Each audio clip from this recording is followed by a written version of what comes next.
하나님 말씀 민수기 31장 1절부터 12절 말씀입니다.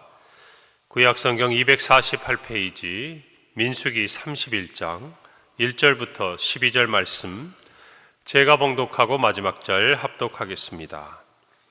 여호와께서 모세에게 말씀하여 이르시되 이스라엘 자손의 원수를 미디안에 갚으라. 그 후에 내가 내 조상에게로 돌아가리라. 모세가 백성에게 말하여 이르되 너와 함께 있는 사람들 가운데서 전쟁에 나갈 사람들을 무장시키고 미디안을 치러 보내어 여호와의 원수를 갚되 이스라엘 모든 지파에게 각 지파에서 1000명씩을 전쟁에 보낼지니라 하며, 각 지파에서 1000명씩 이스라엘 100만 명 중에서 12,000명을 택하여 무장을 시킨지라.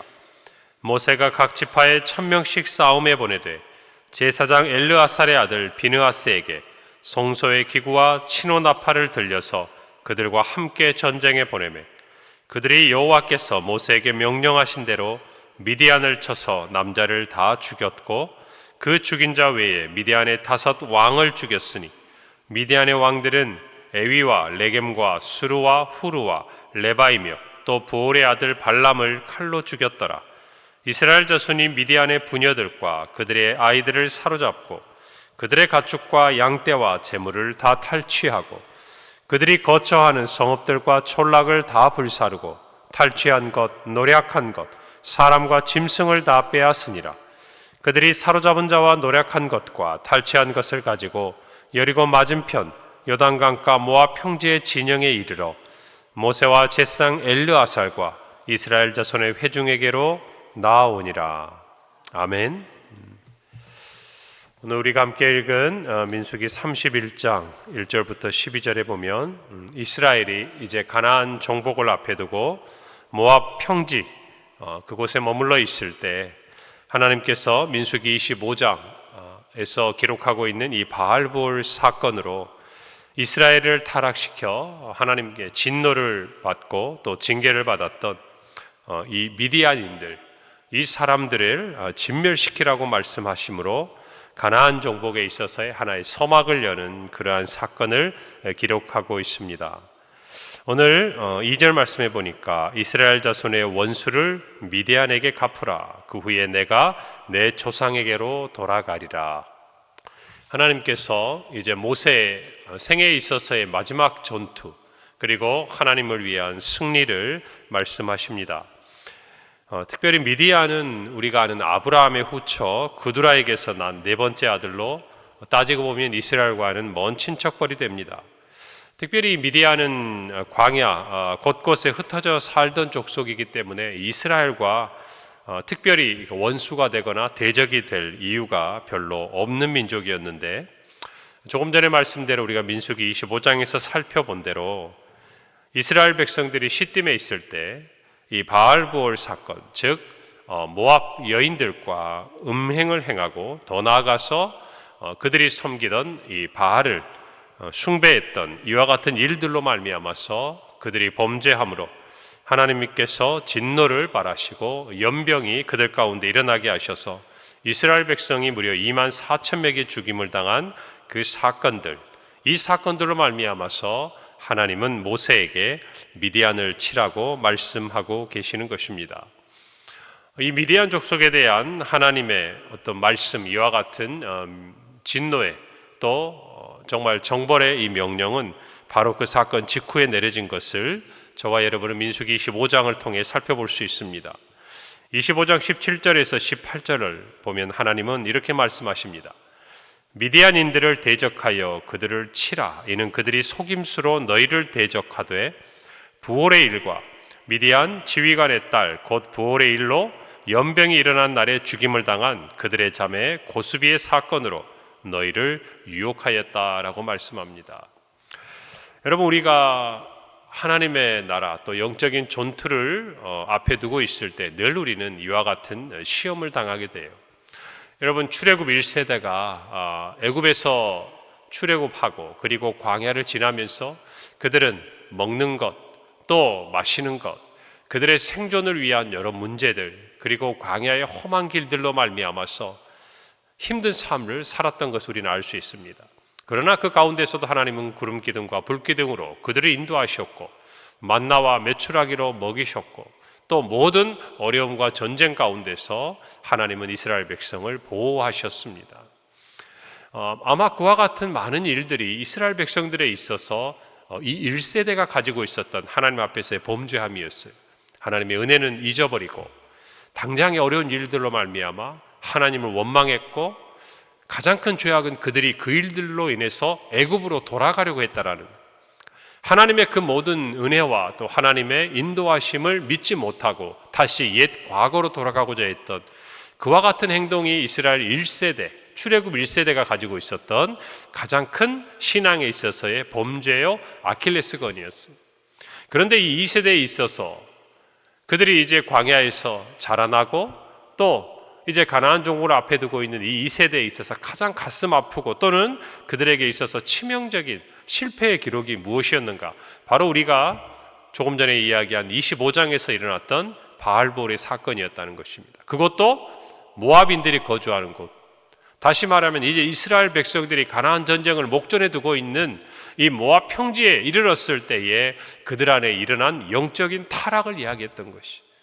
다시 말하면 1세대는 먹고 마시고 그들의 삶의 힘든 일로 말미암아서 하나님과의 그 신앙의 관계에서 어려움을 겪었다면 이제 이 출애굽 2세대가 눈앞에 맞닥뜨리게 될 중요한 어떤 영적인 시험과 전투의 성향은 어떤 것이냐?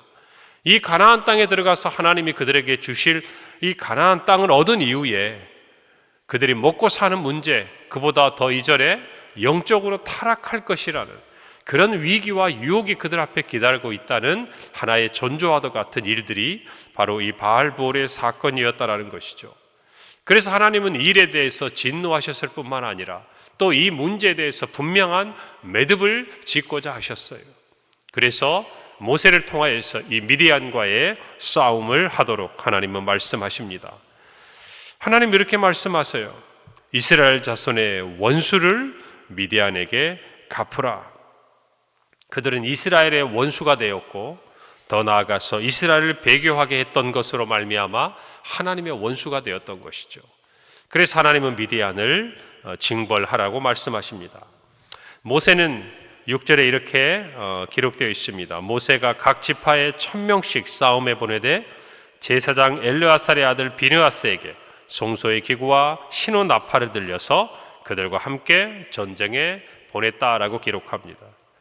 모세는 이스라엘과의 전투를 위해서 두 가지를 준비시켜요. 첫 번째가 무엇입니까? 각 지파에서 1000명씩을 소집해서 12지파니까 몇 명이겠습니까? 12,000명을 이루어서 군대를 조직하고 그들에게 미디안과 싸우러 나가라고 말합니다. 오늘 성경에 보니까 이스라엘 가운데 여러분 인구조사, 이 민수기의 인구조사를 보면 그 당시에 싸움에 임할 수 있는 20세 이상의 남자의 숫자는 60만 명이 이르러요.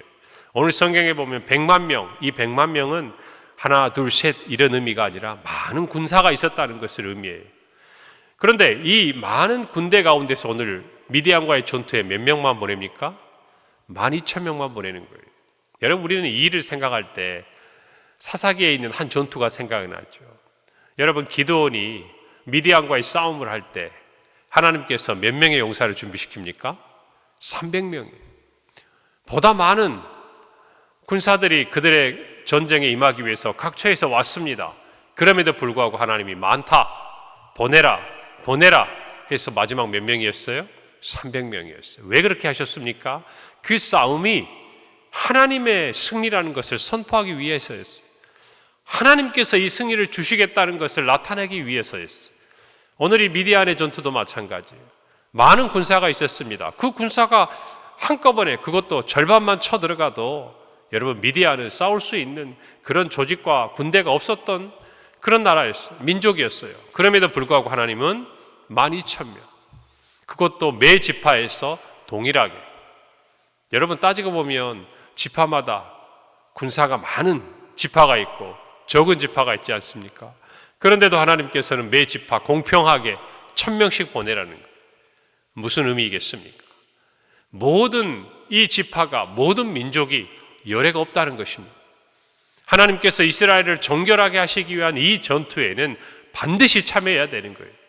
힘이 강성한 몇몇 지파가 대리해서 싸우는 것이 아니라 각 지파에 있는 모든 그 사람들을 1000명씩 동일하게 소집함으로 말미암아 이 전쟁에 이스라엘의 모든 지파가 참여하기를 원하셨다라는 것이, 그리고 모든 지파가 승리하기를 원하셨다라는 겁니다. 할렐루야. 이것이 오늘 영적인 전투의 원리입니다. 우리 교회가 하나님 앞에서 여러분 어떤 사역들을 감당합니다. 이 시대 앞에서 영적인 전투를 감행합니다. 우리 교회뿐만 아니라 한국 교회를 펼쳐보아도 정말 많은 교회들이 그와 같은 일들과 사명을 감당하고 있고 감당해야 합니다. 분명한 것은 열에는 없다는 것이, 여러분 우리 모두가 신앙생활에 있어서 무임승차가 없다는 것을 분명히 아셔야 돼요. 한국 교회의 성도라는 이름 때문에, 평강교회의 성도라는 이름 때문에 그저 그 믿음의 영적인 승리와 전투가 주어지는 것이 아니라는 것이, 맞서 싸워야 된다는 것입니다. 저와 여러분도 분명히 이것들을 아셔야 돼요. 여러분 우리의 구원도 마찬가지입니다. 우리가 사랑하는 사람, 우리의 가족이나 누군가가 예수를 믿고 나를 위해, 나의 구원을 위해 기도한다고 해서 그 구원이 이루어지는 것이 아니에요. 분명한 것은 내가 예수 그리스도를 믿고 영접하여 하나님의 자녀가 되는 권세를 입었을 때에 우리에게 구원과 영생이 주어지는 줄 믿습니다. 여러분 구원의 문제와 마찬가지로 우리의 영적인 전투도 마찬가지로 하나님의 자녀가 되었으면 이 영적인 싸움에 함께 나아가야 하는 것이에요. 그리고 이 싸움을 승리하고 그 승리로 하나님께 영광을 돌려야 하는 것입니다. 할렐루야. 간혹 착각하는 분들이 있어요. 정말 하나님이 강하게 역사하시는 또는 부흥을 경험한 어떤 교회에 어떤 성도로서 일원이 되었다고 해서 마치 자신이 어떤 그와 같은 신앙의 경지에 올라가 있고 그 공동체 안에 속해 있음으로 말미암아 내가 영적으로 승리할 것이라는 착각 속에 빠져 있는 분이 있어요. 여러분 우리 모두는 하나님의 부르심에 응답하는 하나님의 군사요 군대인 줄로 믿습니다. 그 부름이 우리에게 왔을 때 싸울 수 있는 능력을 갖춘 하나님의 군대요 정병이 되어야 돼요. 할렐루야. 이것을 위해 저와 여러분이 깨어 있어야 하는 것이. 그래서 우리에게는 말씀과 기도와 찬양과 하나님을 향한 순종의 삶이 주어져야 하는 줄로 믿습니다. 여러분 하나님이 이것을 이스라엘로 알게 하셨어요. 이제 가나안 땅을 앞에 두고 그 땅에 나아가 싸워야 할 터인데 어떤 지파는 강대하고 어떤 지파는 연약한다 하더라도 하나님은 모든 이스라엘이 승리하기를 원하시는 거예요. 모두가 참여하기를 원하시는데 그 지파를 향한 하나님의 뜻과 계획이 있으신 거예요. 오늘 저와 여러분도 우리가 믿음 안에서 어떤 모습이든지 간에 하나님께 쓰임받는 인생이 되어야 할 줄로 믿습니다. 늘 말씀드린잖아요. 하나님의 역사가 일어나고 하나님의 부흥이 일어날 때 저와 여러분이 그 진원지에 있어야 한다. 하나님이 행하시고 하나님이 승리하시는 전투에 우리가 참전하고 있어야 한다 그 말입니다. 멀리서 떨어져서 그것들을 바라보고 그 승리의 순간에 그 자리에 나아가는 것은 부끄러운 일이 될 수 있어요. 오늘 저와 여러분이 이 사실 앞에서 분명히 우리 자신을 돌아보아야 합니다. 나는 하나님의 부름에 참여할 준비가 되어 있는가? 여러분 우리 모두가 참으로 기쁨으로 하나님 앞에 그 부름에 응답할 뿐만 아니라 하나님의 그 영적인 전투에 참여하여서 하나님의 이름을 높여드리고 우리에게도 기쁨과 영광이 되는 하나님의 군사로 살아가는 우리 모두가 되기를 바랍니다. 두 번째로 모세는 제사장 비느하스에게 성소의 기구와 신호 나팔을 가지고 참전하게 합니다. 단적으로 이 전쟁이 어떤 의미를 가지고 있는지를 알려주는 거예요. 하나님의 능력, 하나님의 영광, 이것이 나타나는 전투라는 것입니다. 그래서 12,000명이면 족한 것이에요. 그리고 그곳에 비느하스가 갑니다. 바로 여호와의 전쟁이라는 것을 알려주는 것입니다. 왜 비느하스인가? 여러분 비느하스는 칼을 쓰는 장수도 아니고 오늘 성경에 있는 대로 정말 하나님께 제사를 드렸던 이 성물을 가진 제사장으로 참전합니다. 여러분 그런데 비느하스여야 하는 이유가 있는 것이죠. 하나님께서 왜 이 전쟁을 하게 행하십니까? 단순히 영토를 확장하는 것이 아니에요. 하나님이 아닌 우상을 섬겼던 우상 숭배자들을 하나님께서 척결하시고 하나님의 영광을 이스라엘 가운데 회복하시기 위한 목적이 바로 이 전쟁의 목적이었다. 그렇다면 이 전쟁에 있어서 함께해야 될 사람으로 비느하스는 적격자였다는 것을 우리는 알 수 있어요. 여러분, 이 제사장 비느하스는 민수기 25장에 바알볼 사건이 있을 때 그들이 우상 숭배를 했습니다. 하나님이 진노하셨습니다. 그 진노가 이스라엘 가운데 임했어요. 그런데도 그런데도 하나님 앞에서 회개하지 아니하고 사람들이 보는 앞에서 자신의 장막에 이 모함 여인들을 이끌어들여서 음행을 백주대낮에 행했던 사람이 있었습니다.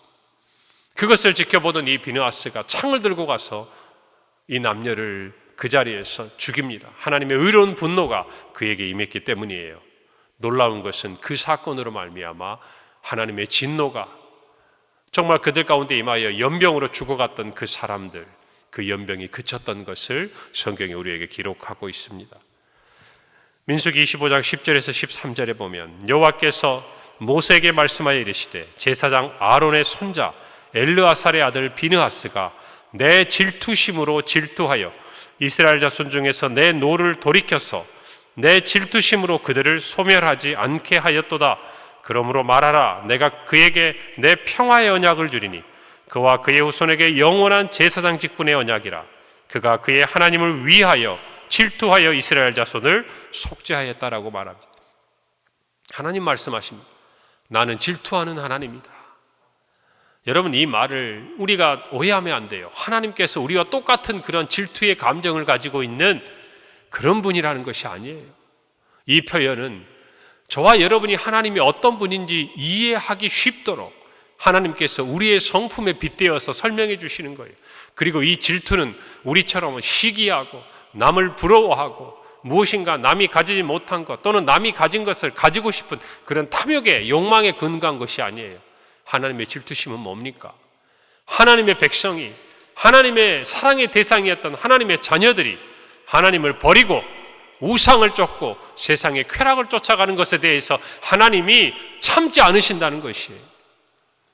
여러분, 이들의 음행은 바로 그와 같은 행동이었고 비느하스는 눈앞에서 하나님 앞에서 범죄한 그 사람들에게 하나님의 그 질투를 느끼고 그것들을 멈추게 행하였던 것을 성경이 기록하고 있는 것이.